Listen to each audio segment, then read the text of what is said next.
أهلا بكم بالجلسة الثانية، وهي استكمال للجلسة الأولى واستمرار النظر إلى إيران من الداخل.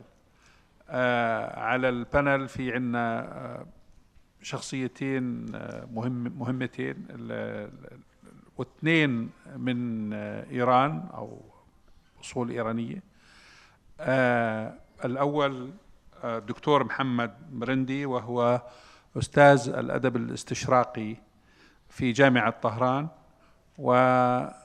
وسيقدم لنا تصور نقدي لحالة إيران من الداخل. وبعد ذلك سنستمع من الدكتور علام صالح، وهو محاضر في الدراسات الشرق أوسطية أو في السياسة الشرق أوسطية، وهو من جامعة لانكستر. أيضا في حدا سيتحدث من الداخل، وفي حدا سينظر لإيران من الخارج. فمعنا ساعتين بالوقت الأصلي، لكن هذا الوقت تقريبا تقلص إلى ساعة ونص. راح نستمع ربع ساعة من كل من الإخوان اللي تحدثوا، ومن ثم سيكون هناك نقاش ستكون فيه الأولوية للأشخاص اللي لم يتحدثوا في الجلسة الصباحية. أهلا وسهلا بكم مرة أخرى، وتفضل دكتور محمد إذا سمحت. بسم الله الرحمن الرحيم. First of all, I would like to thank the organizers for a very interesting and stimulating conference. And I had no problem at the airport, so I'm very satisfied. Maybe it was because I'm Iranian, I don't know. And the translations were excellent, despite all the heat. Well done. I would like to begin with my late colleague, Jamal Khashoggi. One of the problems that you all probably know, that even though we had major differences always at the conferences and on television together, his problem began when he made a prediction. And he said at the Washington Institute, actually I was checking it during the previous speech, and then there was voice coming from my cell phone, so I apologize for that for those who heard it. He was saying that Trump is bad for the region. And of course, the reasons that he gave probably turned out to be a bit inaccurate. For the reasons that he gave for his being bad for the region were probably inaccurate, but his ultimate conclusion, I think, was validated for different reasons. And so Jamal was punished, ironically, not because of any criticism from the regarding the Saudi government, but because of criticism towards Trump. And I think, ironically, that Trump, for those who seem to dislike Iran immensely, Trump has actually been a big gift to Iran. And my belief is that, for example, what we have seen under Trump is, there's always been there were big differences in Iran, because contrary to what some of our friends seem to think, there are Iran is a very open society, and there are huge debates in Iran about almost every issue. And we've had regular elections, and we have media which are in sharp conflict, from the leader to the president to the speaker of parliament to parliament. They're criticized. And one of the issues that was sharply debated in Iran was the JCPOA, because there were those who were very much against it. They said that Iran gave too many concessions, and then there were those who supported it. And I was with Dr. Zarif during those 3 weeks in Vienna. So I was very much involved in seeing what was going on. But ironically, what Trump actually did, and I think to a degree Obama as well, Obama, by not implementing the JCPOA, He, and ultimately Trump by exiting the JCPOA, he brought the different factions in Iran, or they brought the different factions in Iran much closer to each other. Because the United States was seen by Iranians as a country that you cannot negotiate with successfully. So those who were opposing the JCPOA and saying that we gave too many concessions and this was a bad deal, they were able to say, we predicted correctly, they were right. And those who supported the JCPOA were able to say, well, we tried, and we showed the world that we are willing to compromise, and they were right too. So ultimately, in my personal opinion, the benefits of the JCPOA, the real benefits, actually began after the exit of the United States. Because for 40 years, the United States has, for a host of different reasons, been somewhat successful in isolating Iran, in demonizing Iran, in creating narratives about Iran that this is a regime, and I don't mean nizam, I mean regime in the English language, meaning something that is not so legitimate. When in the English language, when they use the term regime, it's usually with a somewhat negative connotation. So I want to make a distinction between that particular word and how you would translate it in Arabic regularly. In Iran, I would also add that we have many, one shouldn't be misled by the arguments in Iran, the reformists versus the conservatives or the principalists or the moderates. Iranian politics is very fluid and very complex. So some of our friends seem to think Dr. Zarif or Dr. Rouhani were reformists. I think that would be news to them because they were neither reformist nor conservative, or at least Mr. Rouhani was once called conservative. Dr. Larijani, who's supposedly a conservative, is an ally of Dr. Rouhani. Dr. Zarif is very close to the leader. So these sort of very simplistic binaries, I think, are not very helpful. Iranian politics are very complicated, very fluid, and very dynamic. And why is this important? Because I think that if we stick to these Western think tank or Western pundit narratives, we never come to the right conclusion. Because they have been all for 40 years waiting for the unpopular, evil regime to collapse, and it doesn't. And the reason is because it has an indigenous system, a constitution that's based on values that are largely accepted by Iranian society, and it proceeds forward. That's what makes it so powerful. Now, one can say the minorities. Mr. Khamenei is Azeri. Khamenei is a Turkish city. It's an Azeri city. Marand is an Azeri city near Tabriz. Shamkhani is, Mr. Shamkhani, the head of the Supreme National Security Council, is from Ahwaz, or Al-Ahwaz, or whatever you like to call it. Whatever makes you feel good. He was the commander of the Revolutionary Guards during the war. So, and when the explosion took place in this city, in the capital of the province of Khuzestan, whatever you'd like to call that capital, afterwards, when there was a funeral, look at the footage. There were hundreds of thousands of people in the funeral, taking part in the funeral. If we are going to base our assessments based upon what we want to believe, then we are always going to miscalculate. So if we want to believe that the United States is falling apart because of the fighting going on between Trump and its opponents, okay, but probably won't happen that easily. If we want to believe that something is going to happen, obviously that will dictate the way in which we analyze the situation. And ultimately, I think it causes more harm than good. One reason why some of our friends miscalculate is because they look at Iran versus the Arabs, but they don't accept the fact that there is no one Arab voice here. This reminds me, as I was saying earlier, about the Orientalists, that there's one Arab mind, this one Muslim mind, this one Oriental mind.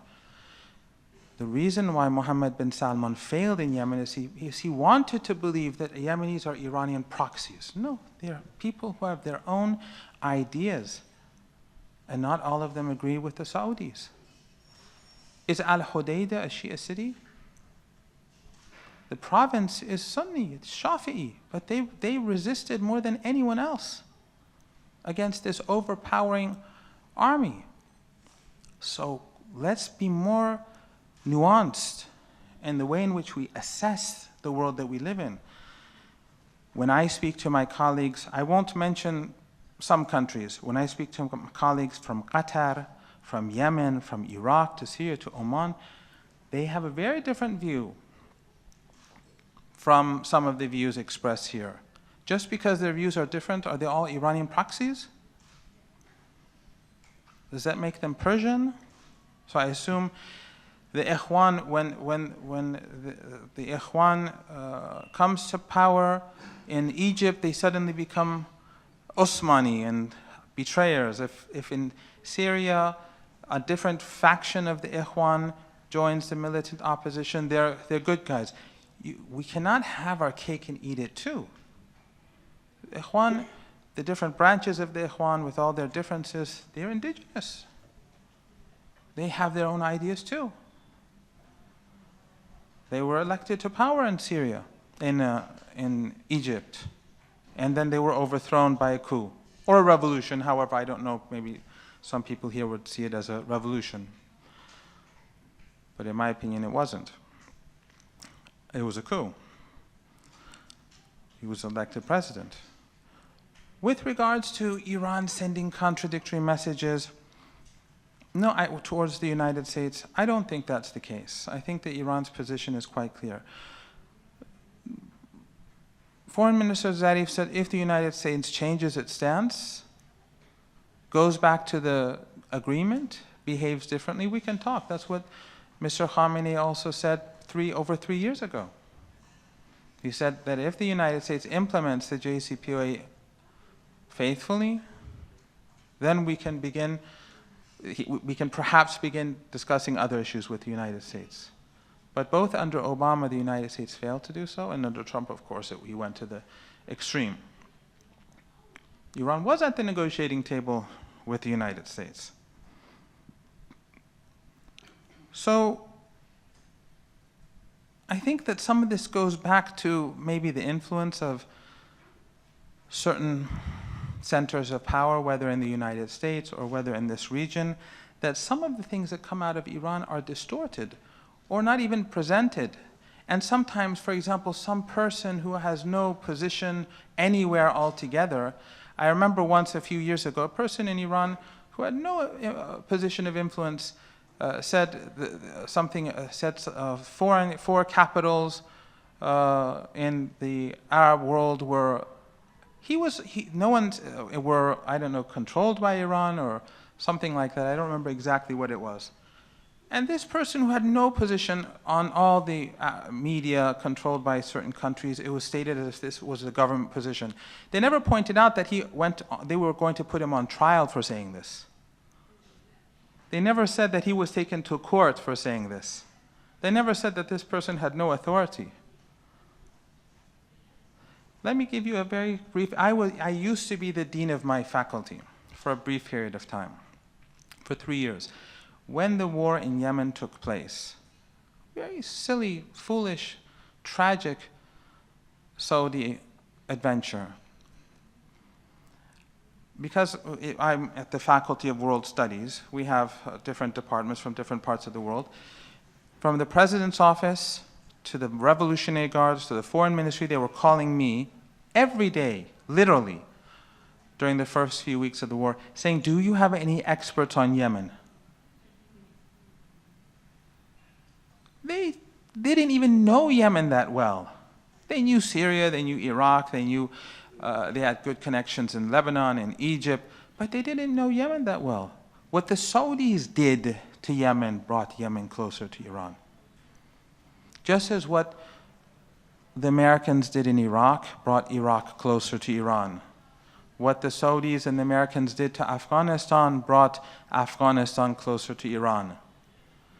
what the Saudis and the Americans and the Turks did in Syria. But President Assad was President Erdogan's very close friend. They and their wives used to go out together during weekends. He didn't have that sort of relationship with Iran. But by pushing these groups inside Syria, whatever flaws this Syria, actually when there were protests in Syria at the beginning, go look at the Iranian statements. The Iranians were calling on the Syrian government to be less violent, to take into account reforms, to deal. But then when these militants began to come in, and unfortunately, countries, what we saw in Afghanistan was being repeated, and we saw later on that it all turned out to be exactly what we were fearing, then yes, Iran had to shift its position because they didn't want Al-Qaeda and Daesh and Jaish al-Islam and these groups. If they had won, you wouldn't be sitting here right now. You wouldn't be sitting here. Does Iran have any military, and this is another interesting thing, where are the Iranian military bases in Syria? I've been to Syria many times. I've been invited by Damascus University. Where are these bases? The Israelis keep bombing Iranian bases. Where are these bases? Where are the names of the Iranians who were killed? 7 Iranians were killed by the Israelis in an airstrike at T4 air base, which was not controlled by Iran. The Iranians were present there. They were in the base. They didn't control the base. The Israelis never struck an Iranian base. Does Iran have any bases in Iraq? Go and travel through Iraq. So if you want to look at it through a particular prism, fine, I can't change anything. But your analysis is going to be influenced by the way in which you see it. And then your analysis is going to lead to trouble for yourselves. Why is Saudi Arabia in trouble today? Because the Saudi government, Mohammed bin Salman, miscalculates. Did Iran kidnap the prime minister of this country? Did Iran create a siege on Qatar? So the Qataris, when they come too close to Iran, they say, look at them, it's the Iranian influence. They create a siege on Qatar and the Qataris become friendlier with Iran. So what is Iran supposed to do? Say, no, you stay surrounded by the Saudis. Groups are supported in Syria and Iraq that are extremists. We know they were extremists. We saw the oil trade between Daesh and Turkey and so on and so forth. And then you wonder why these countries come closer to Iran? So I would try to, the problem is 2 words, in my opinion, 2 words. One is regime, not nizam. Regime, when you look at Iran as this collapsing order which is unstable and will fall, it won't fall. It's not going to fall. Iran is stronger today than it's been over the last 40 years. And internationally, because of the divisions in the United States partially, you saw just 2-3 days ago the New York Times say that the Saudis wanted to assassinate Iranian leaders. That's not surprising for me that the Saudis would want to do that.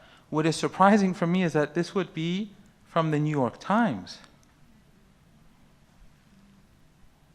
So Iran, despite the fact that it has no voice internationally, but you see that the tide is turning against the United States. Anyone who is hoping for Iranian refugees in the country to fall apart, you're going to be waiting a very long time. But I would like to remind you what someone reminded me today, and that is when Saddam Hussein invaded Kuwait. The Kuwaitis came to Iran. Tens of thousands of Kuwaitis came to Iran in their cars. The only time in my lifetime that people could travel in Iran with a foreign plate on their cars were the Kuwaitis, because they were refugees. When Saddam carried out the Anfal attack in the north and south of Iraq, 2 million Kurds in the north and 1 million in the south. They came to Iran. Iran's opened their borders. I assume that the Kurds are, of course, Iraqis in your eyes. They're people. I'm sure that's what we all believe. They were allowed into Iran. So this sort of language, and I think the host initially at the beginning of the program said, we have to be careful about our language. And if we're less emotional, I think maybe we can come to more objective conclusions. So the first is this regime. The second is proxies. As long as people want to see Hezbollah, or the Houthis, or the Yemenis, or the Iraqis, or the Syrians, or the Bahrainis, or all proxies, then you're missing a reality. And that these are authentic voices of people who have a view. A nation in Yemen has been surrounded, starved, but they still fail to capitulate. You have to have some sort of respect for their existence. What can Iran possibly do for them? What at most could Iran possibly do for Yemen? We have to have respect for the fact that they stood up and for the brutality that they faced. So, with regards to having a condescending view, I find that extraordinary. In Iran, the place that Saddam Hussein invaded most ruthlessly was Khuzestan. The resistance against Saddam was most effective in Khuzestan by the people there. In Iran, a person who is called a Sayyid is as a descendant of the Prophet. That means that person has Arabic roots. You don't miscalculate how Iran functions, how Iran exists. Is Iran a utopia? Of course it isn't a utopia. Is Iran an ideal state? Of course it isn't an ideal state. But despite 40 years of hostility, demonization, brutal sanctions, war, we've experienced far worse than this. When the Saudi government supported Saddam Hussein in his war against Iran, when chemical weapons were used against Iran, I survived 2 chemical attacks. Then when Saddam went to Kuwait, what was Iran's position? Has everyone forgotten? Did Iran side with Saddam Hussein, or did Iran condemn his attack on Kuwait? And then the Saudis restored ties, and then King Abdullah, or Crown Prince Abdullah, came to Iran. So the Iranians were willing to forgive the past. The Saudis themselves would tell the Iranians that we miscalculated on Saddam. Can we finish this? Yes, just one final point, and that is that I welcome debate, but when I hear insults and abuse, and the sort of insults and abuse that in the United States, if it was used, it would be condemned, insults that are based on sect or race or language, I think that that shows that the argument behind those insults itself is problematic. So my advice to myself, first and foremost, and to those few colleagues that may have gone a bit too far, is that let's look at things reasonably, because until we look at things reasonably, there is no solution to be found among us. Thank you.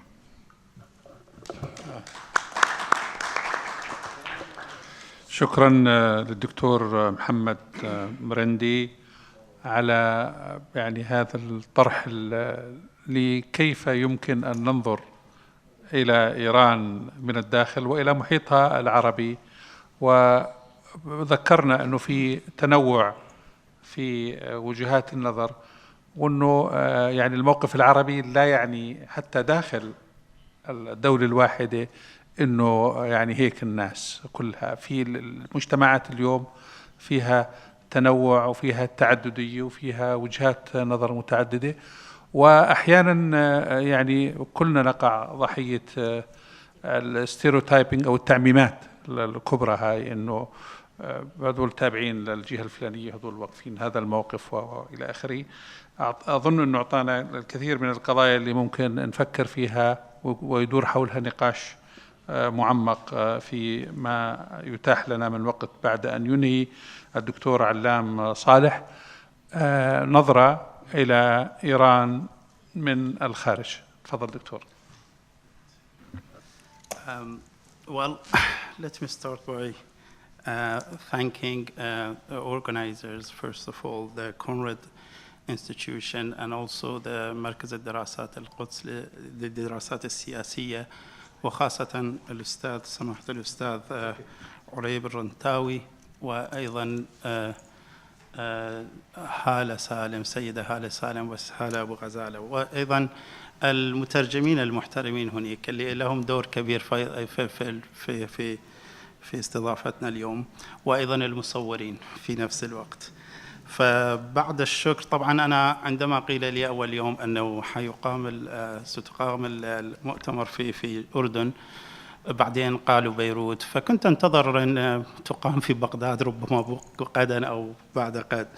I was expecting everything, but anyway, we are here, and we thank all the organizers for organizing it and also reorganizing it, which is quite impressive, considering the very, very short, limited and notice. Yeah, it's yeah, making it difficult. Yeah, no, my talk will be in English, or at least I hope it will be in English. So what I will do is just to move behind this perception and misperception, and I think so far we have realized how Middle East is complicated and complex. Insofar as it would be very difficult to consider Middle East as a kind of a geographical entity if we not acknowledge the complexity of the region. And by the complexity here, I mean intersectionality of the nature of politics and security concerns when it comes to the Middle East. And that's why I would rather call it a regional security complex rather than the security of every single state. So by this, I mean the issues in the Middle East do not stay national or within geographical entities of every single state. It often moves beyond the borders, and also it often moves beyond even the sub-regional systems. For instance, the Persian Gulf region, the Levant region, the North Africa, and so on. Those are somehow, in one way or another, are interconnected. So this intersectionality nature of the region would rather confuse us, the way that we have realized some of it, at least today, that how we are confused not only about the security issues, but also about how we define it and how we would rather approach and deal with it. The complexity of the Middle East is the security issues in the Middle East is rather, it moves beyond a simple and oversimplified explanation of what defines Iran's regional behavior, for instance. So Iran's regional behavior is defined by the regional changes and regional dynamic. And that's a better way of understanding how and when Iran's regional behavior changes and or structured. In other words, we cannot simply only understand Iran's regional behavior, political behavior, unless we also consider what's going on in the region. So I will discuss this complexity of the region first, very quickly, and then I will move on to conclude that Iran's, again, regional policies is defined and informed by the changes, his key historical changes in the region, at least since 2003, continued in 2010 onward, in the so-called post-Arab Spring era. What I will also do, I try to be on time. So I promise I will be finishing my talk within 15 minutes to make Dr. Rubayhat happy. All right, so Middle East is very complicated. I think that's something we would at least would agree on it. The reason is that we are dealing with a region with a multi-layered security concerns which are defined by at least 6 divisions. And by these 6 divisions, I'm just trying to deconstruct our understanding of what Saudi Arabia is or think, or what Iran is or think, or Egypt or any other countries which are somehow in one way or another are involved in today's Middle East conflict. These 6 divisions are as follows, and I will explain them one by one very, very kind of briefly. The first of all, the social divisions. All these countries alone have a different social classes with very different social expectations. And as a result, I cannot, and I will never allow myself to say Egyptians. We have different Egyptians. We have those young Egyptians who gathered in Tahrir Square, have a very probably secular, liberal-minded Facebook generation, for instance, and we also have those millions of farmers in the different part of the Egypt who voted for Muslim Brotherhood. So that shows somehow a different social division. This also applies to the Iranian societies as well. We saw this more evidently in 2009 disputed election, when we ignore a very large segment of society in Iran who are still traditional, probably religious, and as a result, they have a different socio-economic expectations who voted for Ahmadinejad, President Ahmadinejad at that time. On the other hand, we have, of course, those liberal-minded, secular-minded, more moderate, more reformist-minded in Iran, and as a result, it would be very difficult to generalize about every single country, and of course, Iran as well. So when we're talking about Iran, we really need to understand that we have Iranians of a very different social class, economic expectation. The second division, which also applies to all other Middle Eastern countries, and as a result, we are somehow, again, it added into the confusion about how we understand and how the policies are defined, is the societal division. The societal division is very different from social division. The societal identity or societal security is about identities. When a group of people define themselves based on a certain ethno-sectarian identity, and they are affiliated to a certain social societal group. For instance, ethnic minorities, sectarian minorities, religious minorities, and so on. And interestingly, this ethno-sectarianism, the nature of this ethno-sectarianism in the Middle East is extremely transnational. That means they do not fit within a certain politically designed geographical entities. When it comes to for instance, Pan-Arabism, it's very transnational. When it comes to ethnic minorities, such as the Kurds, they are very transnational. This also applies to the sectarianism and sectarian divisions in the region. The Shia are in Lebanon, in Syria, in Iraq, in Yemen, probably in Saudi Arabia, in the Gulf, in the Bahrain, and so on.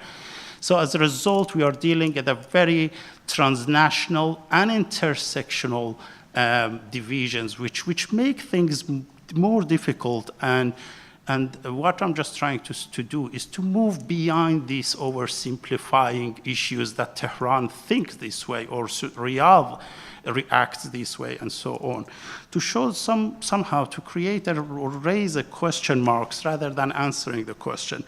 The third division, which we are also witnessing in the region, is as a result of weak states, strong societies. By weak states, I do not mean bad states.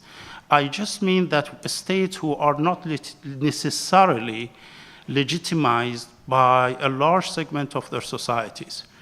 We are dealing, on the other hand, these weak states are encountering nations regardless of their social, societal background. I'm just talking about the nation now, the so-called nation.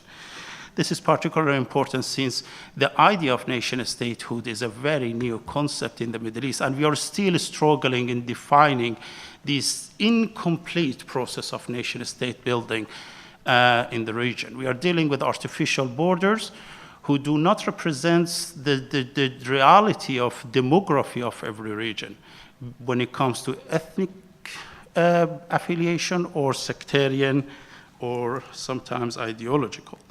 So we are also, we really need to consider this a national division between people versus states in every single country in the region, including Iran and its rivals in the region, of course. But what makes this, I mean, I just finished my introduction. So I move behind this to link it to our topic. There were also two important key historical events which have reshaped this political and security structure of the region. It's so far this traditional structure of what we understand the Middle East is defined since at least the advent of the 20th century has changed dramatically since the 2003 Iraq War, when the removal of Saddam Hussein has changed the balance of power in the region and also created a power vacuum in the Middle East, or at least in the Gulf region, in one way or another. So these two, the 2003 Iraq War was followed by the 2010, 2011, the so-called Arab Spring, which has further undermined this, the traditionally understood and defined political and security structure of the region, and further raised the question of weak states, strong societies. Strong societies, I don't mean good societies. People are not always right, by the way. But it's people who were ready to be mobilized, people who were ideologically, religiously, politically, were somehow ready to mobilize and to react against the political changes surrounding them. So this was the effect of the two historical events which have shaped and reshaped actually the security and political mindset of the region in one way or another. As a result, whether Iran likes it or not, Iran found itself in a very good position. Its very strong, traditionally, historically strong rival has been removed by another enemy, which is United States. Thanks to Washington, he was not only removed, but he's been replaced by a very friendly Shia allies in Baghdad. So why not? And this is politics. Let's take the chance and the opportunity to further enhance our influence in the region in one way or another. As a result, of course, this was, again, coincided with the insecurity in the region. Iran has adopted and employed defense in depth security strategy. That means a multi-layered, layered security procedures in order to enhance its influence instead of considering this traditional realist point of understanding of what the security is. It moved beyond its border. It found rooms to expand, and that is the nature of power and politics. It has nothing to do with being good or bad, or being sectarian or not. Sectarianism has been used as an instrument by Iran and its rivals in the region, because any rise of power would be considered as a threat by others. So that creates what we call a security dilemma. So Iran's rise of power, of course, rightly has been considered by Iran's rival, namely Saudi Arabia, as a threat, and as a result, Saudi Arabia has tried to, since the 2010, 2005 at least, to encounter this rise of power in one way or another. So what we are witnessing here now is a power vacuum that has been created in the region, a double proxy war between Iran and its rivals in the region, and as a result, this, again, in the defense in-depth security strategies which has been employed by Iran is a multi-layered security concern that requires a different set of security policies in order to be encountering this issue. As a result, we are seeing two issues. Again, and I'm talking about a sectarianized conflict. I do believe that whatever is going on in the region has nothing to do with being a Shia or Sunni. It is sectarianized. That means it's a geopolitical conflict, political conflict, which has a very sectarian language and sectarian nature, which has been instrumentally used in order to enhance the regional policies from Mediterranean Sea to the Arab Sea, Arabian Sea, in between Iran, what we would call it the Shia Crescent. So this sectarianization of the nature of the conflict has been actually misled by those who wanted to ignore that most of this conflict is about the security changes, political changes, is about social divisions. We see that those, for instance, in order to just give you some examples about why am I talking about that, is how this sectarianization is being used. How long do I have time? 3 minutes. 3 hours, okay, good. So we have plenty of time. Okay, 3 minutes, I try to solve all problems in the Middle East, believe me. So what we can see, for instance, I'll just give you some examples. The conflict between Saudi Arabia and Qatar, is it sectarian? I cannot see two countries in the world by whatsoever means are similar as these two countries when it comes to ethnicity, tribalism, when it comes to language, when it comes to sectarian similarities, when it comes to social, economic, political.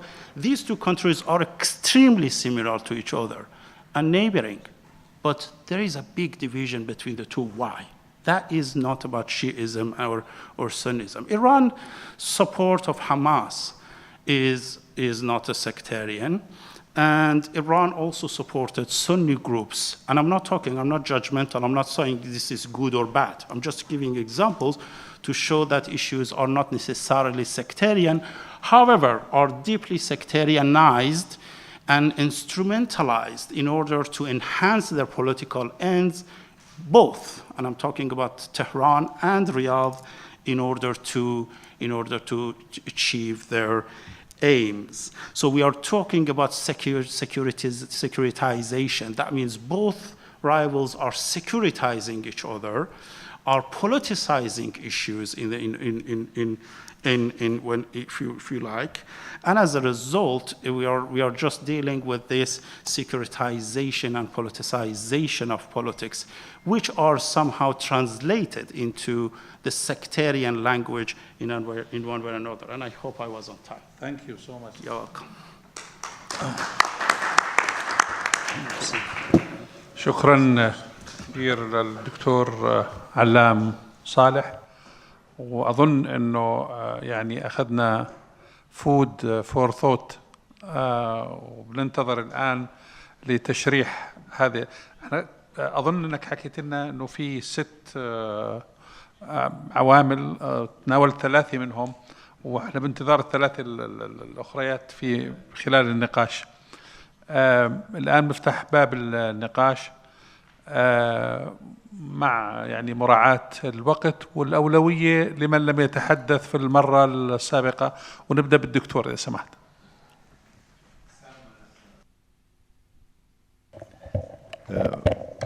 أنا حقيقة الدكتور دكتور علام وفر علي جزء كبير، إنه حقيقة نلتقي على أكثر من نقطة باللي قالون، وأكيد لنا تطابق، تبقى نقاط أكيد مختلف عليها. إنما بدي أوضح نقطتين. النقطة الأولى متعلقة باللي قاله الأستاذ مرندي، ونقاط أخرى متعلقة بقضية العقوبات الأمريكية أو العداء، ما سمي بالجلسة السابقة العداء الأمريكي لإيران، باعتبار أن إيران تعتبر عدو للولايات المتحدة. النقطة الأولى أنه أخطر شيء في التمدد الإيراني أو الدور الإيراني في منطقة الشرق الأوسط هو لما ذكر أنه وين أو أين توجد قواعد إيرانية في سوريا. ليس المهم وجود قواعد إيرانية في سوريا أو عدم وجود قواعد إيرانية في سوريا، هذه مش مشكلتنا، ولا يمكن قد تكون مشكلة إسرائيل أو لا. إنما السؤال هو قدرة إيران منذ أكثر من 30 سنة على استعمال البيئات المحلية، أعني البيئة الوطنية الداخلية، كقوى إيرانية، وهذا ما خرب النسيج الاجتماعي أو قد يخرب النسيج الاجتماعي في هذه الدول. وهذه النقطة أخطر بكثير من أن تكون لإيران ميليشيات مباشرة أو غير مباشرة، وجود عسكري أو غير وجود عسكري. بالرغم من تحول جزء كبير من هذه البيئات إلى ميليشيات مسلحة وصلت إلى حد بناء دولة ضمن دولة، على غرار ما يجري في لبنان وعلى غرار ما يجري وجرى ولا يزال في سوريا اليوم. فبالتالي القول أنه ما في قواعد عسكرية أو في قواعد عسكرية، يعني هذه نقطة حقيقة مش هي الأساس. الأساس الدور الإيراني، يعني للأسف الشديد لا أريد أن أستعمل دور أو كلمة تخريبي، إنما على المستوى السياسي والاجتماعي لهذه الدول التدخلات الإيرانية أدت إلى نشوء بيئات شبه مستقلة تعمل بتوجيهات إيرانية. هلأ بتقلي كانت لها كما قال الأستاذ محمد أستاذ علام أنه هذه قضايا مش طائفية أو طائفية. الانطباع أهم من الحقيقة غالبا. الانطباع أنه الصراع أو التجاذب هو تجاذب سني شيعي واضح على مستوى المنطقة. النقطة الثانية اللي بحاول أقولها بالنسبة لأمريكا هي العدو. كيف يمكن لأمريكا أن تكون العدو، علما أنه معروف جدا لمن يتابع الأدبيات الأمريكية لا سيما الإعلام الأمريكي، بالنسبة للأمريكيين يعتبرون اليوم أنه الشعب الإيراني، واستعمل وأدقق على كلمة الشعب الإيراني، يعتبر صديق للولايات المتحدة الأمريكية. المشكلة الأمريكية سواء مع جورج بوش أو مع أوباما أو مع ترامب لا تزال هي مشكلة مع هذا النظام. هذا النظام الذي يحكم إيران بالمطلوب عند الثلاثة، حتى عند جورج بوش الأول يعني الابن وأوباما، وحتى عند ترامب اليوم الذي لم تختلف سياسته عن أوباما إلا بالكلام، أن العقوبات الأمريكية على إيران فيها من كمية هائلة من التسامح التي تفتح باب لمفاوضات وحوار، وكأن المطلوب من الأمريكيين اليوم إعادة نظر في الاتفاق على قياس أو رؤية هذه الإدارة الجديدة. فبالتالي كلمة العداء لإيران عند الشعب عند الولايات المتحدة أول شيء مبالغ فيها ومضخمة وتستعمل لصالح إيران والبروباغندا الإيرانية. شكرا. المشكلة الثالثة بس نقطة صغيرة، أنه دائما وفي كل المؤتمرات التي نحضرها الكلام الإيراني واضح أنه دائما في حقائق تصبح أو معلومات تصبح حقائق منزلة، وتستعمل هذه الحقائق ونبني عليها مقولة كاملة و يعني أسلوب كامل بالمنطق، علما أن هذه ليست حقائق بل هي وجهات نظر عم تنطلقوا منها كحقائق. شكرا. شكرا سيدي، تفضل سيدي. شكرا وللدعوة وتهنئة أنه هيك قدرتوا نقلتوا دغري من الأردن من عمان على بيروت بشكل سريع جدا وبالندوة الحلوة. يعني الدكتور مراندي مقابل شيطنة إيران والنظام الإيراني من قبل الإعلام الغربي، يعني هو نجح أو حاول أنه يجمل كتير. يعني كنا قدام متناقضين بين صورة مشيطنة وفعلا مشيطنة للنظام الإيراني، مش هالقد بالإعلام، مش هالقد هي إيران والنظام، ولكن جمل كتير الصورة الإيرانية بسياستها بالشرق الأوسط، في سياستها في الشرق الأوسط. وبطبيعة الحال أنا لا أوافق الرأي. لماذا؟ سوف أعطي بعض الأمثلة فقط عن لبنان وسوريا، يعني بالبلدين اللذين أعرفهما جيدا وأعرف جيدا النشاط الإيراني بهما. إيران أكمل من حيث استكمالا اللي قاله الصديق سام، لا، إيران ساهمت مساهمة أساسية في تغذية الشعور المذهبي أو في تغذية الصراع المذهبي في لبنان في المنطقة. هنا يعني مش بس سكتاريا مثل ما قال دكتور علام، لا، مش إنه مسألة اجتماعية ومسألة، لا شك في مسائل اجتماعية، وإيران دعمت منظمات سنية مثل حماس وغيرها، ولكن في البداية يجب أن نعود إلى البدايات، النشاط الإيراني في المنطقة، وكان هذه البداية كانت في لبنان. بالعام 1981 إيران دعمت تأسيس حزب الله الذي كان اسمه أمل الإسلامية، وهذا التأسيس أتى كنتيجة مباشرة لبداية التحالف السوري الإيراني. هلا والذي كان في جزء منه، صحيح في جزء منه هو سياسي على مستوى المنطقة، يعني حافظ الأسد كان يبحث من بعد ذهاب مصر إلى مؤتمر كامب ديفيد، كان يبحث عن قوة إقليمية لدعم موقفه في مواجهة إسرائيل، لا شك. ولكن هذا النظام، حتى النظام السوري العلماني، يعني نظام البعث العلماني، في جزء منه ونحن شاهدناه هنا في لبنان سعى إلى تحالف أقليات دينية على أساس مذهبي، هو الذي بنى التحالف مع الشيعة ودعم الشيعة في لبنان. حتى ما قبل إيران هو الذي دعم يعني هذه العاصمة بيروت حيث نحن اليوم في العام 1984، هذه العاصمة ذات الغالبية السنية كان يحكمها الشيعة في العام منذ شباط 1984 بدعم من النظام السوري. فلا، هناك كان إضافة يعني لا شك كان هناك سياسة شرق أوسطية لإيران وسياسة للنظام السوري أيضا، ولكن كان هناك ناحية مذهبية سهلت هذه السياسات. هلا لذلك والتحالف الإيراني السوري لا شك لا يجب تشبيهه بالتحالف أو بالعلاقات الإيرانية السورية التركية. هناك كانت علاقات مصلحة بين بشار الأسد وأردوغان لأسباب اقتصادية وجيوسياسية وجغرافية إلى ما هنالك. هلا اليوم إيران تسيطر، لا، الذي قال أنه تسيطر على 4 عواصم لا، صحيح. وأيضا قاسم سليماني قال يعني بعد الانتخابات النيابية اللبنانية في أيار الماضي، قال أنه أصبح لإيران 74 نائب في البرلمان اللبناني. لا، هناك يجب الاعتراف، هناك سياسة توسعية امبريالية لإيران، حقيقة، هذه حقيقة من أصل 128 وهذا واقع ونراها اليوم يعني. هذا واقع. هلا بكلمتين للإجابة على عنوان المؤتمر، سوف يكون هناك تداعيات للسياسة أو للقرارات لانسحاب أمريكا أو للتأزم الجديد في العلاقات الأمريكية الإيرانية، لأن إيران لديها نفوذ كبير في المنطقة. نحن في لبنان نشهد اليوم على المستوى السياسي، على المستوى الأمني، وخاصة على المستوى الاقتصادي والمالي، نشهد أو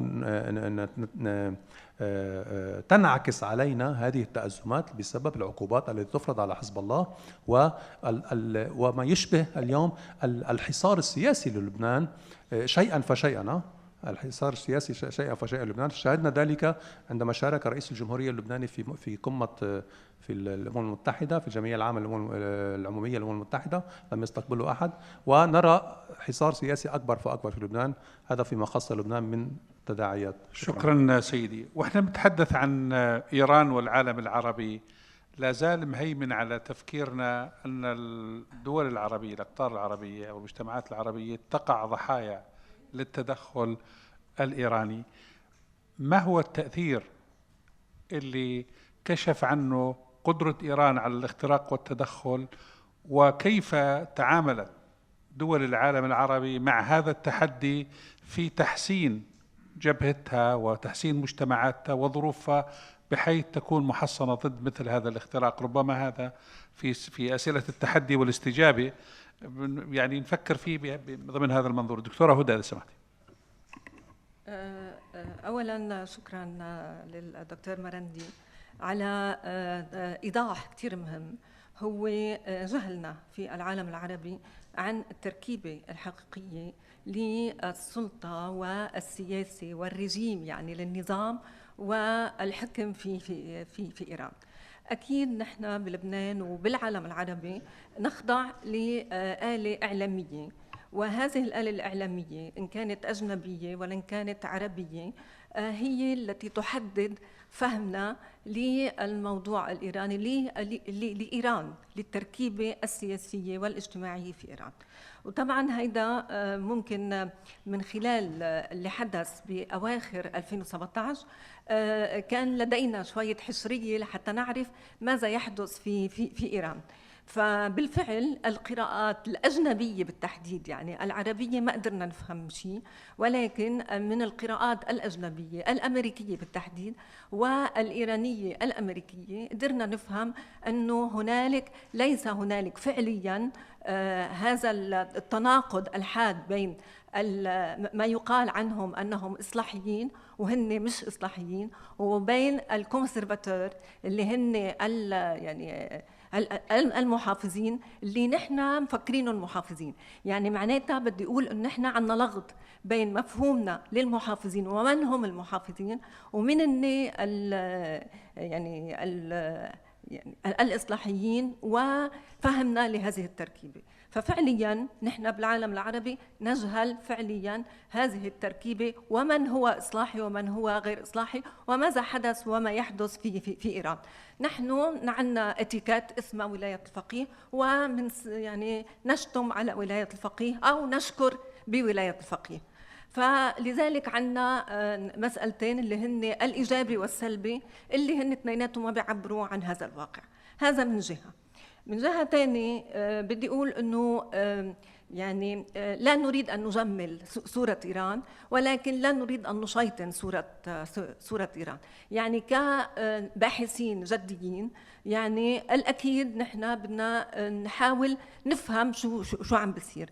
يمكن الأستاذ سام نسا حكي عن أنه جملت صورة إيران بما يعني وجودها في العالم العربي ومحاولتها السيطرة، وحضرة اللي حكي أخيراً حكي عن قوة إمبريالية. الأكيد أنه في فاكيوم بالعالم العربي، أكيد أنه في فراغ، وهذا الفراغ لا يأتي من أنه ما في مذهبية في العالم العربي. هل يمكن لإيران أن تستغل هذا الفراغ، هذا الفاكيوم؟ هل يمكن لتستغل هذا الفراغ إن لم يكن موجود؟ أكيد لا. ما بدي أقول إنه إيران ما بتحاول تشتغل سياسي، طبعاً هي دولة إقليمية بدها تشتغل سياسي وتريد أن تشتغل بالسياسي محل ما في فراغ تريد بدها تعبي، مثل تركيا اليوم اللي بتحاول كمان أنها تعبي هذا الفراغ. فلنقل بأنه هل هنالك مذهبية في العالم العربي أو ما في مذهبية في العالم العربي؟ بلى، في مذهبية في العالم العربي. هل هناك تمييز في العالم العربي أم ليس هناك تمييز في العالم العربي بين المكونات الاجتماعية السياسية لأهل هذه المكونات في العالم العربي؟ بلى في. فلذلك اليوم يجب أن ننطلق من هنا. ما بدي شيطن إيران أو بدي شيطن تركيا أو شيطن الولايات المتحدة الأمريكية، بس بدي أقول أنه اللي بده يشتغل سياسي هو من يريد أن يعبئ الفراغ، وهذا الفراغ له حق يعبيه وقت بينوجد. يعني لذلك يعني أرى بأنه حتى الكلام عن الطائفية والمذهبية والفراغ السياسي هو له علاقة بتركيبتنا والنواقص الفعلية في تركيبتنا وعدم وجود مواطنة حقيقية في العالم العربي. فبحق للشيطان أنه يفوت في هذا العالم العربي لأنه عم يشتغل سياسي. دكتور العجمي. شكرا. الدكتور مرندي أفاض. He was, I'm going to speak in English so he don't miss anything and be so sensitive how we use the words. First of all, he was talking about the generals and officials calling him every day, asking him about Yemen. That's the same situation with a kid from Nebraska or Oklahoma. They didn't know anything about Saigon. The Libyan soldiers went to Chad, they didn't know anything. That's the same thing with the people from Cuba, they didn't know anything about Congo. So that's the same situation. By them calling you, you are saying that they were involved. And this is the best evidence that your people were involved in Yemen by their government and they didn't know anything about what they were doing there. This is the first thing. The second thing I want to say is thank you for enlighten us about how to think about Iran. Thank you for teaching us how to read the strategic map regarding Iran. You're the professor. You have that right. But I don't think for people over 60 to tell them how to use sensitive words or not, because this is the way how they feel. I mean, what we complain is sometimes the arrogance of the speech or the arrogance of the way Iran dealing with us as Arabs, as states, small or bigger than Iran itself. This is what I'm trying to point, the way you are dealing with us. Thank you. دكتور حسن نافع. شكرا سيادة الرئيس. يعني أنا استمعت لعرضين متميزين جدا، بس النقطة الأساسية اللي كان المفروض تتعالج في الجلسة دي ما تعالجتش الحقيقة، لأنه الدكتور مراندي ركز على يعني سوء فهم العالم العربي لما يجري داخل إيران، وهو ربما معه حق في معظم ما قاله. الدكتور علام صالح عمل تحليل ممتاز لطبيعة المشكلات السياسية والاجتماعية في المنطقة، وكيف تؤثر هذه المشكلات على العلاقات يعني العربية الإيرانية، وهو أيضا محق في كل هذا. والاثنين عايزين يوصلوا أنهم يقولوا لنا أنه ما فيش مشروع بالضرورة للهيمنة الإيرانية على العالم العربي، وأنه يعني فهمنا لهذا المشروع الطموح للهيمنة هو نوع من الوهم أو نوع من ليكن. أنا في تقديري الشخصي أنه إيران استفادت من نوعين من الفراغ العربي.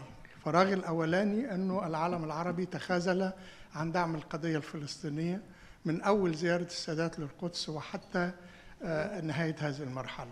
مش مشكلة إيران ومش يعني ذنب إيران أنها استطاعت أن تستخدم هذا التخاذل العربي في أنها يبقى لها إيمج مختلفة تماما وتبدو وكأنها تقود محور المقاومة في العالم العربي، وهذا أعطاها يعني ويجب أن نعترف بهذا. يعني النقطة الثانية اللي احنا برضو مش عايزين نفهمها في العالم العربي أنه النظم الاستبدادية العربية وتعاملها مع مواطنيها كلهم شيعة أو غير شيعة ادت الفرصة أنه هناك مشاعر في يعني تجمعات معينة منها التجمعات الشيعية بالمظلومية، وبالتالي تم استغلال هذا علشان خاطر يبقى فيه نوع من الاختراق الإيراني أرادته. يعني أنا لا ألوم إيران أن يبقى عندها مشروع طموح، هذا شيء طبيعي بالنسبة لكل الدول، هذا مسألة يجب أن احنا نفهمها.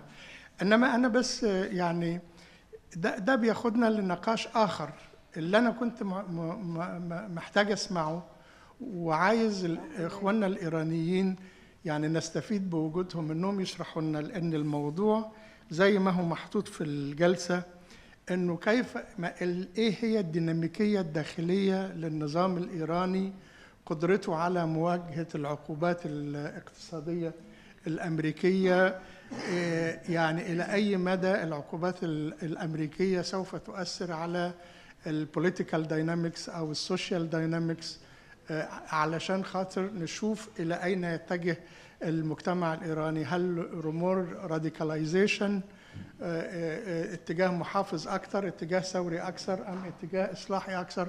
هو ده اللي احنا كنا عايزين نستفيد من وجود الإخوة الإيرانيين عشان نفهمه بشكل أفضل. شكرا جزيلا، وأتمنى أنهم يعلقوا عليه في نهاية المحاضرة. أستاذ عريب. شكرا جزيلا سيد الرئيس. يعني جزء من ملاحظتي وردت بحديث الدكتورة هدى رزق والدكتور حسن نافع، لكن بإيجاز. كلمة شيطان وشيطنة استخدمت في هذا اليوم أكثر من أي مكان آخر. يعني الشياطين حاضرة بقوة، يعني تحوم فيش ملائكة على الإطلاق يعني. والاتهام بالشيطنة متبادل. يعني أنا في رأيي آن الأوان لأن نعترف بأننا جميعا لسنا ملائكة في هذا المجال. بمعنى إيران تعتمد سياسة مذهبية، بدنا نعترف بذلك. ألوية إيران في العراق، في سوريا، في لبنان، أي ألوية زينبية وفاطمية وغير ذلك، علينا أن نعترف بذلك. لكن الخطاب السعودي مش خطاب أنجلو ساكسوني كمان، يعني خطاب مذهبي سني أيضا منذ أفغانستان حتى يومنا هذا، وعلينا أن نعترف بذلك. علينا أن نعترف بأن أدواتنا خشنة في سعينا لتطوير دورنا الإقليمي. ليس لدينا نموذج نصدره، لا إحنا ولا الإيرانيين في الحكم. أنا لست من المعجبين لا بنظام ولاية الفقيه ولا بالنظام السعودي، نظام خادم الحرمين. هذه ليست أنظمة قابلة للتصدير، ليست جاذبة، وبالتالي بصير الاعتماد على القوة الخشنة يا سيدي، يعني بشكل أو بآخر. ليس لنا قوة ناعمة في علاقاتنا مع الآخر، يعني هذا موضوع مهم. وبالتالي ما حدا يعني يكتفي بس بشيطنة الآخر، كل واحد ينظر شوي لما لديه سيكتشف أنه عنده مشاكل كبرى مسؤول إلى حد كبير عن جزء من ما يجري في هذه المنطقة. هذا أولا. بقول ذلك وإحنا كنا جايين، أنا جاي لسه من يومين أنا وأخي سام من مؤتمر المسيحيين، مستقبل المسيحية في المشرق، وأول خلاصة وصلنا لها سام إن كنت تذكر أنه فشل الدولة العربية الحديثة، دولة ما بعد الاستقلالات، هي المسؤولة عن هذه الظواهر التي نواجه. 40-50 سنة من نظم الفساد والاستبداد أدت إلى تهميش مكونات بأكملها وانتزاع الحقوق من الأغلبية والأقلية على حد سواء. المظلومية الشيعية تاريخية في المنطقة، واللي بتنكر لهذا الكلام فأعتقد أنه لا يقرأ تاريخ ولا يقرأ جغرافيا. موجودة هاي المظلومية، موجودة بكل معنى. اجت إيران استفادت، إيران المنطقة انها ما تلعب هاي اللعبة، لكن الحق علينا اللي وفرنا لها. احنا المسؤولين عن توفير نوافذ للنفوذ الإيراني في هذا المجال. أنا بدي أحكي عن اليمن من منظور أخي ظافر، يعني أنا بدي أحكي عليه من المنظور اليمني. 4-6 حروب خاضها علي عبد الله صالح ضد الحوثيين، وما كانش في للحوثيين علاقة مع إيران في مرحلة من المراحل، وأنا بدعي وأزعم أني بعرف الوضع اليمني، واشتغلت مع الأحزاب اليمنية، وأنا بزور اليمن من أيام ما كان علي ناصر محمد رئيس. مين اللي خلق مشكلة حوثية؟ علي عبد الله صالح بدعم سعودي، وهو اللي جاب السلفيين والقاعدة لصعدة وعمران والمناطق هاي، وهو اللي دفع هذول الناس يروحوا على إيران. يعني خلينا نشوف المسألة من كل جوانبها. هلا على المقلب الآخر، المقلب الإيراني، إيران أنا لا أعتقد أنها يعني جاءها نبأ وستفاليا، يعني بتعترفش بحدود الدول إيران، وما بتقيم علاقة دولة لدولة، ما بتقيم. يعني خلينا نعترف كمان يا إخوان، أنا بحكي للإيرانيين في هذه القاعة. إيران تحرص حيثما أتيح لها أن تنشئ لنفسها مواطئ أقدام في الدول والمجتمعات، بحيث تؤسس علاقة مستدامة مع هذه الدول بمعزل عن موقف الحكومات والأنظمة القائمة فيها. هذا سلوك إيراني حيثما أمكن، وهي تمتنع عن ذلك حيثما يتعذر عليها ذلك فقط. بس إذا أتيح لها أن تنشئ مراكز قوة بديناميكيات مستقلة ما لها علاقة بالحكومات والأنظمة وبالعلاقات الدولية المعترف بها، تنشئ مثل هذه العلاقات. وهي أنشأت مثل هذه الأطر في سوريا، أنشأت في العراق، أنشأت في لبنان، أنشأت في اليمن، تنشئ الآن، وإن صح لها في دول أخرى ستعمل على إنشاء. هذا بيستجيبش مع ذاك. لا يمكن أن تستقر العلاقات الإقليمية دون احترام قواعد العلاقات الدولية كما تعارفت عليها البشرية من 400 سنة على الأقل. هذا موضوع أعتقد أنه مهم. ادعاء بعدين هذه يا سيدي ما بصير لما الخطاب الإيراني يشطح كثير أو يجنح لمنوع التطرف بعدين نقعد نقول أنه هذول ناس مش مسؤولين، ناس مش عارفة. اللي حكى احنا بنتحكم ب4 عناصر إيراني، واللي حكى امبارح أنه 3 رؤساء في العراق محسوبين على إيران، من برهم صالح لا شو اسمه خلبوصي برئيس البرلمان ولا ما عارف شو اسمه حلوصي، لا عادل عبد المهدي، إيراني. اللي حكاه فادي قبل شوي عن كم نائب لإيران في إيراني. يعني هذا الكلام يا أخي. طيب في أحمق حكى مرة وحنا للقضاء ماشي الحال، بس لما بتكاثروا الحمقى لا بصير قلق أنا، في سياسة معناته، في استراتيجية. إذا ما بنحكى في هذه المواضيع بصراحة وبنعرف إحنا وين مواطن الضعف في حالنا، وأنتم بتعرفوا شو مواطن الضعف عندكم، وين مش ممكن العلاقات العربية الإيرانية تصل لمستقر. no way نصل إلى نتيجة. وشكرا جزيلا. نسمع من ما تحدثوا أولا.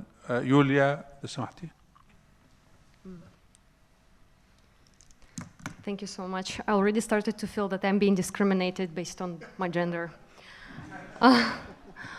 I wanted to thank both of the speakers, Mr. Dr. Alam Saleh for his overview of what's going on in the region, and Dr. Marandi for, as always, charming argumentation. I have to confess, I'm probably one of the biggest fans of yours in the academic world. And my question is addressed to you, because as a good fan, as a good patriot, I'm also critical to what you say. And, but because I'm a fan, it's not, first of all, it will be not a question, and it's not a challenge. I wanted to give a comment, because at the beginning of the session today, we spoke about regime change in Iran, and that the recent agenda of the United States has been to change the regime Iran in order to alter its policies in the region. And we've heard the position of the Iranian side about the stability of the regime. I'm so sorry, I personally also don't like the word regime, the way Nizam was translated here, but I'm using it in the sense as the rhetoric coming from the United States is. And I just wanted to make this remark, since we also mentioned perestroika here. You know, when Gorbachev wanted to open up the country a little bit, have you ever thought, did you read any interview with him, did he think that the whole Soviet Union will collapse as a result of that? I don't think so. I think everybody thought that it was stable, and after, it wasn't 40, it was 70 years, we thought it's going to go further and further, don't know how long. So just a food for thought, not for... I'm neither proponent of the regime change or whatsoever. And my question is coming out of it, the question which is bothering me, my Russian colleagues, and our Iranian colleagues. And during many discussions, both in Moscow, in Tehran, and many other places, we'll always ask each other this question, we'll always ask Iranians this question. And unfortunately, we all together, we're not getting any answer. Now, when the sanctions are back, when the crisis is full-fledgedly back, although in sort of altered state than it used to be after 2012, after the so-called crippling sanctions, what is the plan? What is the plan in Iran? Of course, I'm interested in terms of domestic politics as well, and since this probably not very wise notion by Mike Pompeo about Iran will have to choose between tackling its economic problems inside the country or pursuing its costly regional projects. So what's the plan about that? And possibly internationally as well, after the sanctions are back, because unfortunately until now I haven't heard of any practical plan, any pragmatic plan. And here I also wanted to stress what the previous honorable speaker just before me said, and that was something that I was observing us since this morning, and seeing that many comments here, although they are certain viewpoints, but they are non-starters for healthy discussion. If we decide that we agree on something, we agree, for example, why we gathered here. Do we agree that JCPOA should stay in place or not? Do we agree that the United States should be allowed to exert pressure on Iran and probably on some other actors in the region or not? And do we cooperate in any sense? Here, I mean, do we, here, I mean, under we, I mean Iran and the other regional countries.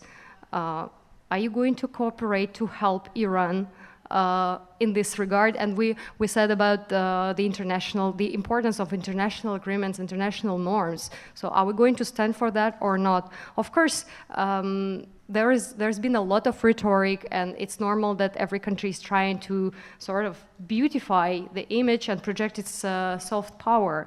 Everybody has been doing it, and everybody has been having its agenda. Okay, Israel has its non-opacity policy. Saudi Arabia is pursuing its policies in the region heavily. Iran has its defenders of the holy shrines in Syria and no one else. No military force on the ground whatsoever. Everybody is in pursuit of his own interest. And but just 1 second, just 1 second. I'm trying to cut the time from my presentation later on. If we agree on looking at this matter very soberly, to put the rhetoric aside, at least within this academic discussion that we are having here, are there any points of intersection? Are there any common points that we're going to talk about with regard to the subject here? And okay, what's the plan? Thank you. Robert? Get this to work, okay.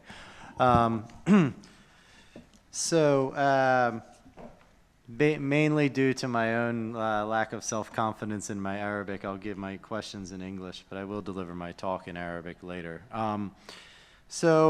These were both very interesting talks, and I'm going to make a comment and question for each of you. For Dr. Marandi, I think you made some good points about the shifting alliances between Iran and other regional powers historically, right? That there has been times where Saudi and Iran did get along, right? Even as late as 2016 in January, they still had their embassy, but we know there was some issues with that, which we'll maybe discuss at another point. But what I wondered about was that, and I may be misrepresenting your comments, so I want to put it forward in that light, but the way that I understood part of your presentation was that Iran was this, it came across as if Iran was sort of a passive recipient of calls for help from regional countries when they came under attack from other countries. But I view it more as a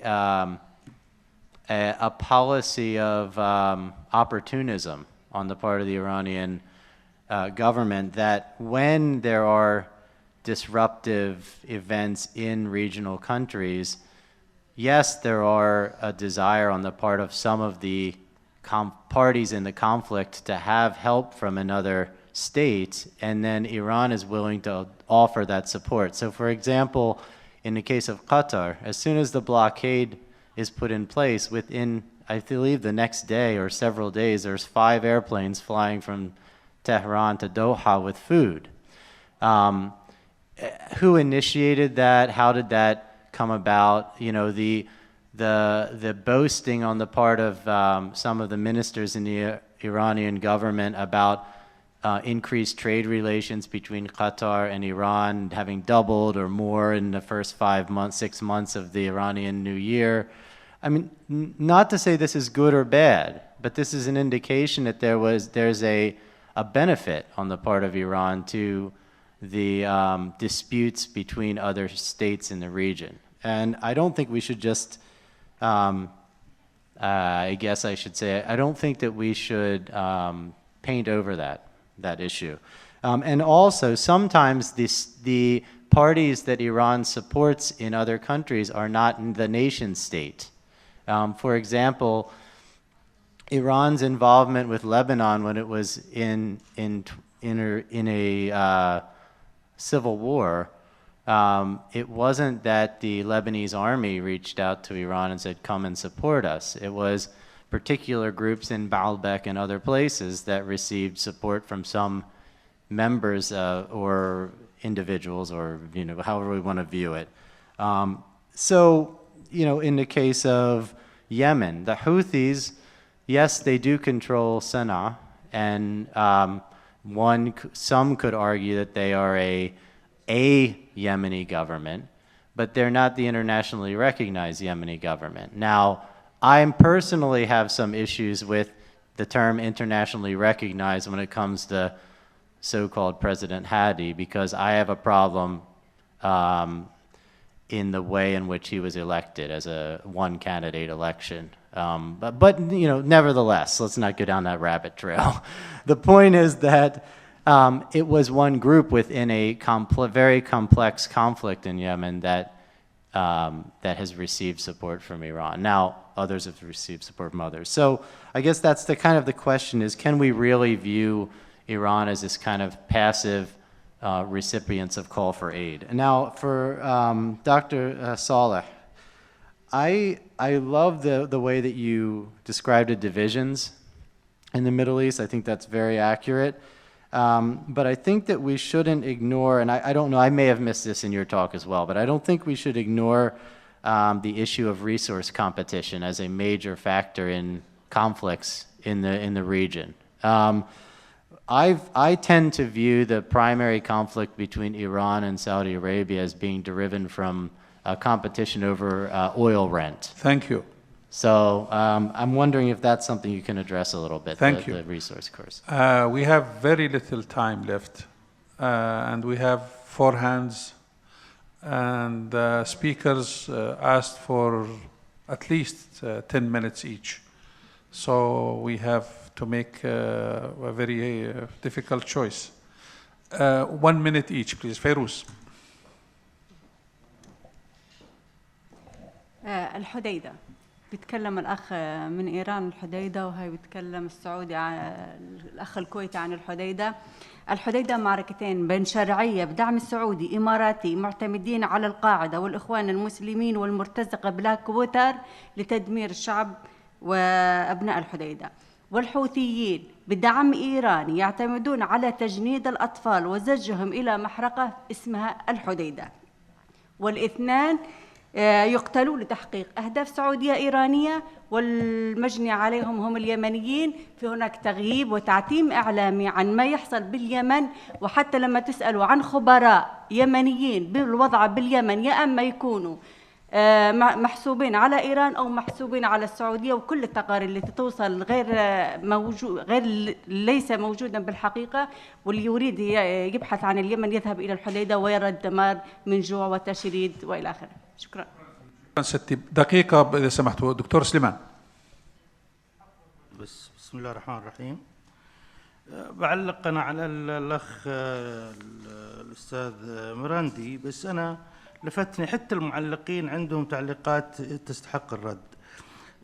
أولا بالنسبة لأزمة اليمن أختي العزيزة، إذا كان اليمن وصل لهالمرحلة فهي مسؤولية اليمنيين الذين لم يستطيعوا إقامة دولة مركزية قوية تحافظ على الأمن والاستقرار، وسقطت الدولة، بس لحظة كاملة، سقطت الدولة بيد أقلية صغيرة جدا مدعومة من إيران، وهددت جيرانها تهديد استراتيجي. والآن الرياض تضرب بالصواريخ البالستية بسبب عدم تحمل المسؤولية في الدفاع عن الدولة وعن النظام السياسي.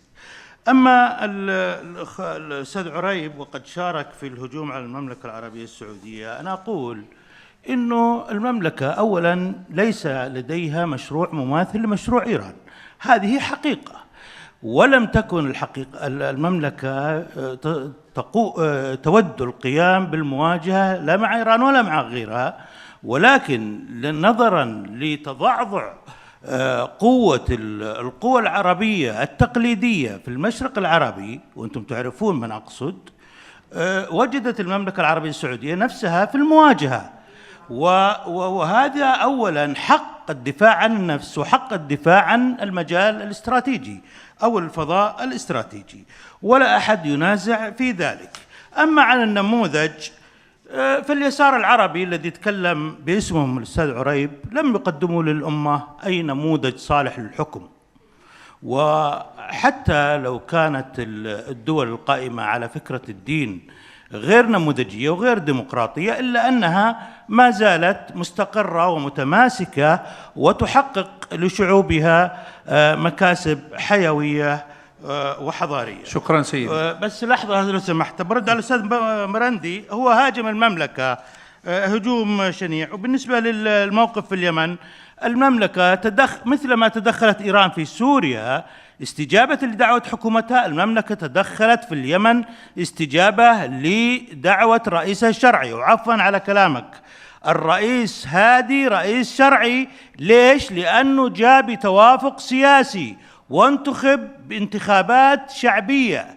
صحيح لم يكن مرشح ثاني، لأنه هذا المرشح كان مرشح توافقي أثناء المرحلة الانتقالية في اليمن.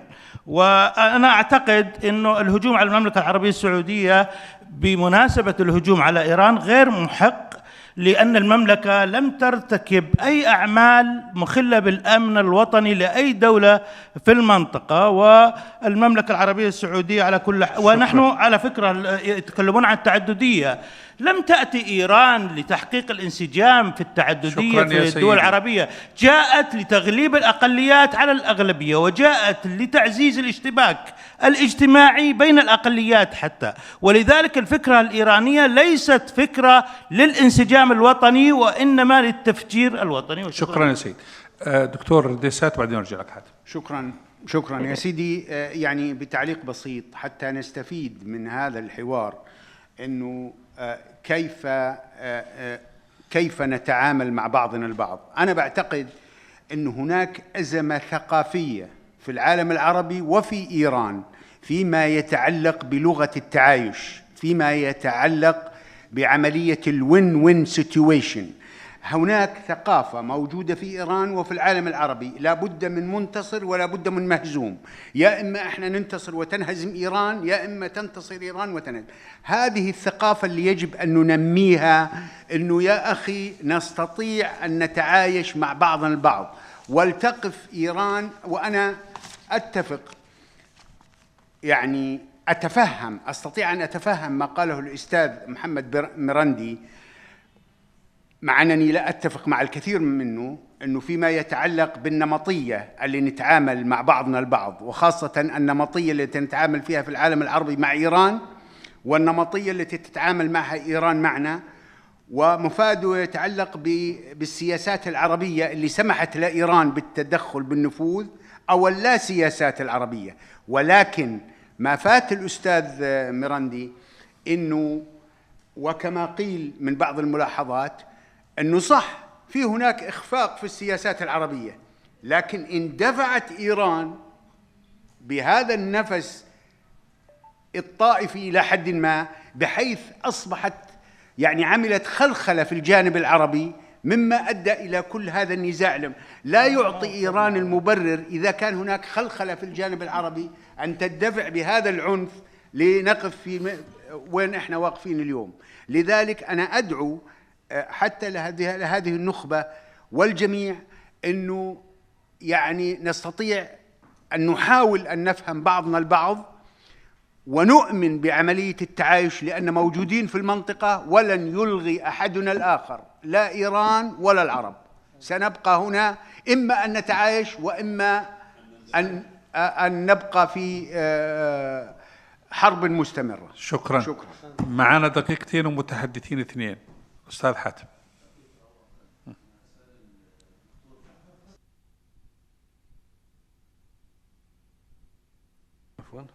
سؤالي للدكتور محمد، يعني هل يوافق على وجهة النظر القائلة بأن القيادة السياسية الإيرانية ذات توجهات قومية وتستثمر سياسيا أيديولوجيا دينية وطائفية؟ هذا السؤال الأول. السؤال الثاني سريعا، السؤال الثاني، هل تعترف إيران بأقلية قومية عربية وبالتالي لديها حقوق ثقافية وسياسية؟ شكرا جزيلا. أستاذ القصير. كمان أنا استكمالا لكل ما طرح، وأهمية الندوة أن تكون حوارية وليست سجالية، يعني أين يكمن هذا الدكتور مراندي أو الدكتور، يكمن العنصر المذهبي في السياسة الإيرانية؟ يعني هناك عنصر مذهبي شيعي أو المذهب لكن أين يكمن؟ هل هو طاغي على السياسة أو هو يستفاد منه لمصالح إيجابية؟ السؤال الثاني اللي ما بعرف أستاذ أنه متى يمكن أن تلتقي إيران الآن مع السعودية؟ يعني ما هي نقاط اللقاء التي في ظل هذا الصراع؟ هل هناك في ظل العقوبات الأمريكية والسياسة الأمريكية ضد السعودية، وضد الآن السعودية مستهدفة وإيران مستهدف. هل يمكن هناك مساحة لقاء بين إيران والسعودية وكيف؟ وشكرا. شكرا. بعد ما استمعنا إلى 13 متحدث وأسئلة كثيرة، بدنا نعطي 10 دقائق نقسمها بين المتحدثين الاثنين، كل واحد 5 دقائق، فياريت تكون الإجابة مكثفة، وفي عندنا وقت كثير لحديث أكثر وأطول إن شاء الله. كمان طيب، نظرا أوكي تفضل. أوكي.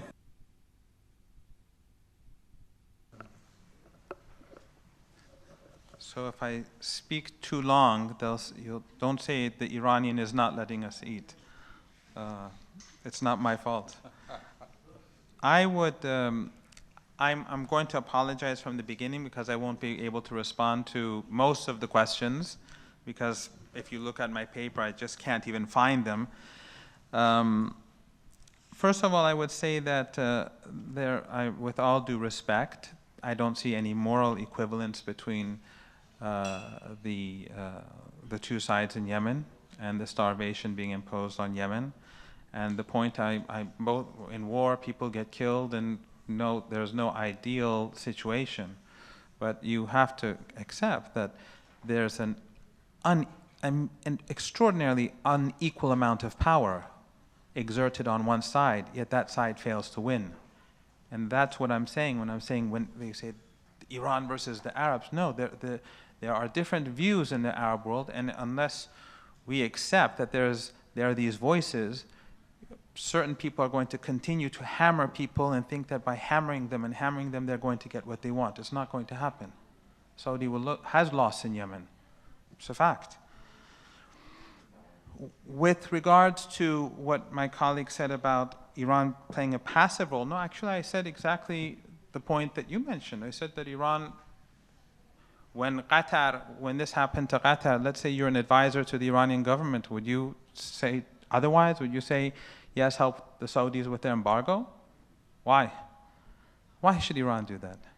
Or the gentleman who left, who said Iran and Lebanon. Iran began helping Lebanon when Israel invaded Lebanon. Hezbollah was created as this is actually another good example.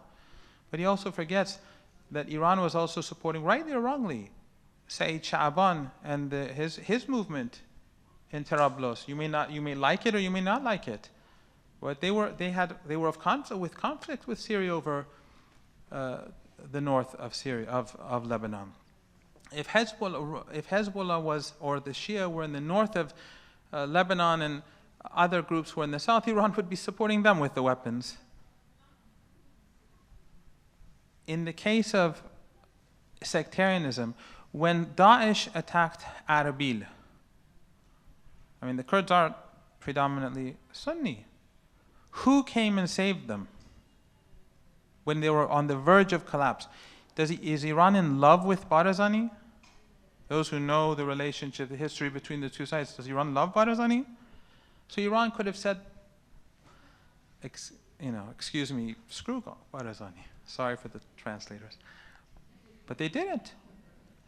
Everything if you want to see as some sort of conspiracy, evilness from, I don't see it that way, I'm sorry. I didn't say Iran is a utopia, I actually stressed this. But I think that the vacuums created in this region are created mostly by the United States. Supporting Israel and invading Lebanon, Iran helped them. Those regimes who supported Saddam Hussein, the people of Iraq, obviously prefer Iran. Does Iran have influence in Iraq? Of course it does. Does France have influence in Germany? Of course it does. That's how it is. You can't, you can't separate Iran from these countries. They're neighbors. This is not Arab versus Iran, as one of our colleagues said.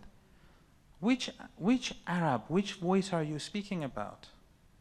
Allow others to have a voice. And then a lot of what this was said, by one of the speakers, has no basis in reality. This is YouTube. Soleimani said, We have 74 parliamentarians and Iranian parliamentarians. Where did he say this? Show it to me. This is my cell phone. He said 74 parliamentarians are with the resistance. Why do we need to distort? Or why do we hear these distortions where scholars like ourselves, you better than I, are misreading the situation based upon false facts? At least go to Iranian sources and take a look at the Iranian sources before you make these judgments. Otherwise, we're never going to get anywhere. With regard, actually, what Julia was saying is, I think the problem really, before I get to this, the first part of what Julia was saying, is that this is what I should have been talking about, but there are so many issues that were raised, I just completely changed my topic altogether. But I think the problem is that, with all due respect, some countries in this region do not have soft power. And Iran has influence in this region among Arabs, whether you like it or not. And it's not condescending. Let me ask you, do you think Sayyid Hassan Nasrallah is an Iranian, what was the word? An Iranian proxy? He has more influence in Iran than Iran has over him. He is a very key player. Iran doesn't dictate terms to Hezbollah. Anyone who wants to think this way, fine. But actually the reason why Iran is more successful in Iraq is because Iran goes and speaks to all the different players, but the United States, the Saudis, they go choose one person and say, this is my guy. Everyone fall in line. They don't win that way, I'm sorry. I mean, Yemen, you impose some guy, you think the UN Security Council, by implementing a resolution, the UN Security Council won't condemn Saudi for anything. That doesn't make the government legitimate. We can say, that the Yemeni government, the whole internet, and the people on the ground don't accept him. He's not accepted. Sorry. That's how it is.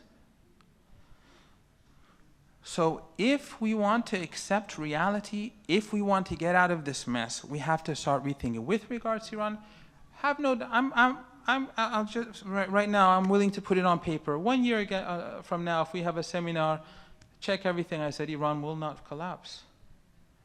Iran has 15 neighboring countries. It is no longer using the dollar. The sanctions have already been implemented for many months. November the 5th was just symbolic. On the days surrounding November the 5th, the currency didn't even move. Actually, the Iranian rial has been appreciating over the past few weeks. It's been moving upwards. Will it be easy? No, it won't be easy. But remember, the same sanctions were implemented by Obama. And initially, Iran's oil exports went below 1 million barrels a day. And then by the time we were negotiating with the Americans, it was 1.6 million barrels. This is what the Americans acknowledged. And Obama, by the way, no, the Americans have never been friendly to the Iranian people. They supported Saddam Hussein. The American Pompeo foreign minister just a few days ago said if the Iranians want to eat, they have to abide by American demands. Hillary Clinton once spoke about annihilating Iran. Obama spoke about crippling sanctions, in other words, crippling the Iranian people. But Obama himself, when he began the negotiation, he initiated. Don't forget, Iran did not negotiate the talks. Obama sent a message to the Iranians through the Sultan of Oman saying, we will accept your right for enrichment. And this was the key to the whole issue. Once the Americans said that, then the Iranians said, okay, let's talk. It wasn't because of the sanctions. And then Obama later on, when he was criticized just like President Rouhani was criticized for the agreement, many people thought he gave too much, many people supported him. Obama, in response to his critics, was saying the sanctions regime will not hold. We needed to, if we had let this go on for a long period of time, it would have gradually collapsed. So, well, the Iranians are going through hardship, but the Americans have united Iran more than I've seen in a very long time, Iranian civil society. They've ruined their own soft power in Iran. They've destroyed American soft power, but not just in Iran, across the board. And the Americans have antagonized so many countries like China, like Russia. I mean, the irony, of course, is that in the case of Russia, it's Trump's adversaries who push for sanctions against Russia. When you have sanctions against Russia and then Iran, you create an incentive for alternative currencies to be used, you create an incentive for alternatives, mechanisms for trade to be put into power. Anyone who, I mean, since I was a teenager, Iran has been on the verge of collapse, according to the narrative. Okay, let's wait till next year and see if it collapses. We've been waiting for 40 years. Let's wait till the 41st year. Thank you. Thank you. Finally. All right, okay. I think many of commentators have spoken more than I did. But anyway, I just apologize for my forgive my very academic language and theoretical approach towards the issue. I want to be very diplomatic and to avoid any kind of controversial comment. So that's why I'm just hiding myself behind terms and concepts.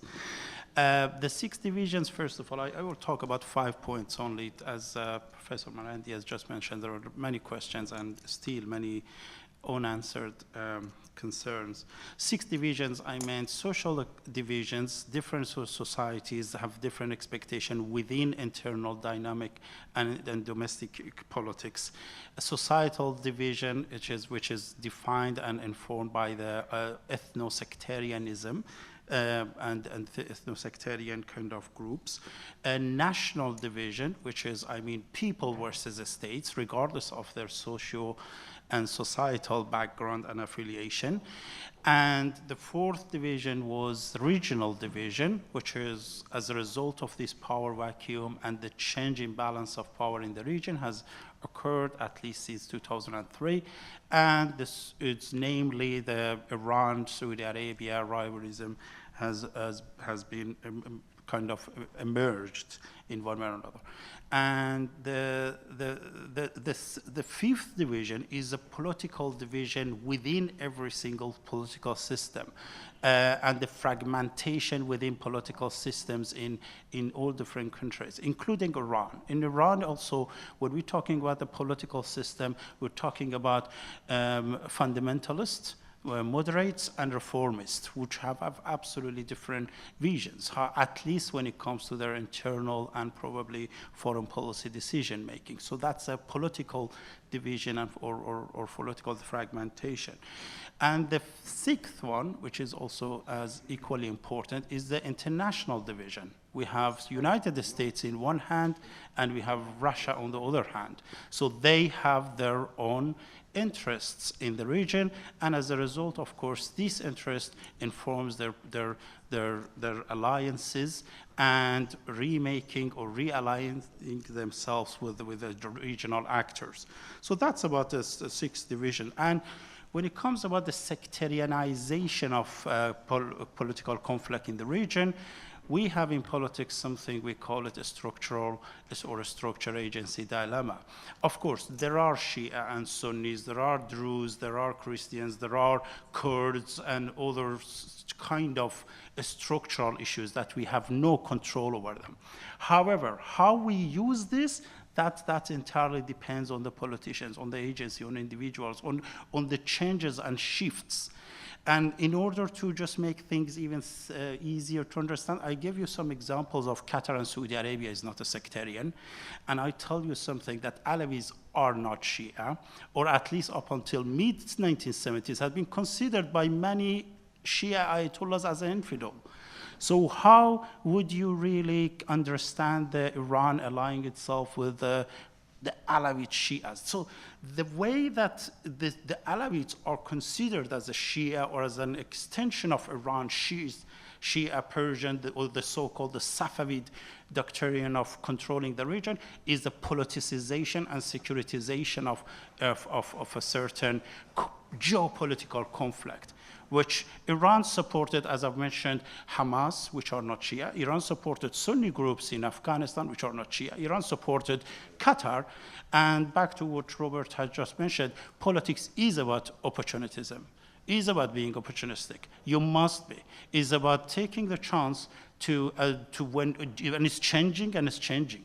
So there is nothing. So that actually leads me to another point, which the Tehran in fact is a rational actor. Rational actor doesn't necessarily mean good or bad or thinking well. It means it calculates its cost and benefits when it comes to its in shaping its regional policies and internal and domestic policies, and that applies to all states everywhere. And you don't need me to give you examples about how other states have been opportunistically used, certain disruptive events in different parts of the world to enhance their political ends. And I'm sure that you know many better than me, particularly during the Cold War era. So it's about opportunism. And Iran, and I always say that many things happened in the region which was benefiting Iran, but Iran has managed it in a way to enhance its political interests and ends. The other issue when it comes to this sectarianization is the mechanism of othering. By mechanism of othering, I mean the politics of us versus them. And that is what leads us into securitization and politicization of issues. And I'll give you one example which I've personally researched in Egypt. In Egypt, we have nearly just about 50,000 Shia in Egypt, okay? And we don't have any official statistic. But the way that the Shia in Egypt, particularly by the Salafis, has been demonized insofar as 4 Shia were dragged out of their houses and were killed savagely in the street, it has nothing to do with the Shia and Sunnism. Not those Salafis were representing Sunnis, neither those Shia were really considered as a Shia. They were just a victim of a wider regional political conflict and rivalry translated into securitization of certain identities, okay? So this is what I meant by sectarianizing conflict and not necessarily things. Another point has been considered that Iran is moving behind its borders, and this is what I've mentioned somehow in my first talk. Yes, Iran's security discourse is defined by the concept of ummah. And the concept of ummah, as you may know better, is deterritorialized doctrine. That means it recognizes no nationality. As long as you are a member of the ummah of Islam, then you are considered as an insider. And as a result, such definition of the ummah, doctrine of ummah, is extraterritorialized and deterritorial. And Iranians are not shy about it. The supreme leader have mentioned, we will help everyone as long as they need us. Now, whether we like it or not, that's another thing, and I'm not judging. I'm just trying to show you that this is the policy, and this is what defines Iran's regional point of view. And thank you. Thank you. We have Dr. Muhammad. He wants to augment some of the things you've said. Yes. Just one sentence, and that is in response to Huda. Wallahi, I don't understand Iranian politics either, so that's how complicated it is. I don't understand it. Thank you very much. A word from the organizer. يعني رجاء يعطيكم العافية. أولا شكرا جزيلا على المحاضرات وعلى الإدارة الرشيدة والحازمة للجلسات. الرجاء الذهاب مباشرة إلى المطعم هلأ يعني، ونرجع هنا يعني الساعة 4:45.